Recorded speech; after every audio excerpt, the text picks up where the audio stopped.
High বন্ধুরা, কি অবস্থা, কেমন আছো? আশা করি অনেক অনেক ভালো আছো। তো আল্লাহ তাআলার রহমতে আমিও অনেক ভালো আছি তোমাদের দোয়ায়।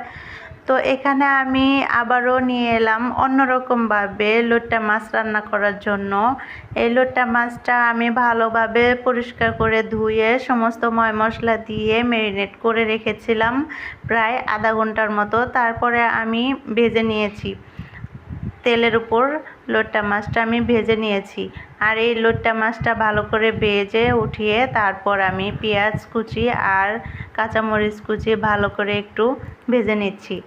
আর এটা ভেজে নিয়ে তারপর আমি সমস্ত একটু পানি অ্যাড করে দিচ্ছি। একটু পানি অ্যাড করে দিয়ে তারপরে সমস্ত ময় মশলা দিয়ে আমি এটা ভালো করে কষিয়ে তারপর উপরে ছেড়ে দেব লোট্টা মাছ।